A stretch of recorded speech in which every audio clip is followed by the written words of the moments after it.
প্রিয় পাঠক, আপনি কি বাংলাদেশের রাজনৈতিক ভবিষ্যতের একজন সম্ভাব্য নেতাকে গভীরভাবে জানতে আগ্রহী? তাহলে কাকলী প্রকাশনী থেকে আব্দুল লতিফ মাসুমের লেখা তারেক রহমান প্রত্যাশিত রাষ্ট্রনায়ক এই বইটি আপনার জন্য একটি আদর্শ বই। বাংলাদেশের রাজনীতিতে তারেক রহমান একটি অত্যন্ত গুরুত্বপূর্ণ এবং বহু আলোচিত নাম। সাবেক প্রেসিডেন্ট জিয়াউর রহমান ও সাবেক প্রধানমন্ত্রী বেগম খালেদা জিয়ার পুত্র হিসেবে রাজনীতিতে তার উত্থান, সংগ্রাম ও ভবিষ্যতের ভিশন সবকিছুই সাধারণ মানুষের আগ্রহের কেন্দ্রবিন্দুতে।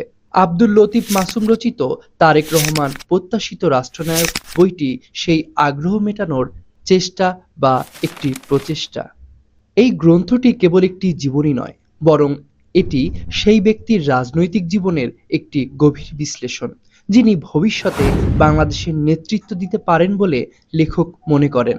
বইটির মধ্যে তারেক রহমানের রাজনৈতিক দর্শন, ভবিষ্যৎ পরিকল্পনা এবং রাষ্ট্র পরিচালনায় তার চিন্তাভাবনা তুলে ধরে, এবং তারেক রহমানের ব্যক্তিগত ও রাজনৈতিক জীবনের প্রতিচ্ছবিও যেন এই বইটি। তাহলে পাঠক, আর দেরি না করে এখনই কাকলী প্রকাশনী থেকে আব্দুল লতিফ মাসুমের লেখা তারেক রহমান প্রত্যাশিত রাষ্ট্রনায়ক বইটি কিনে ফেলুন।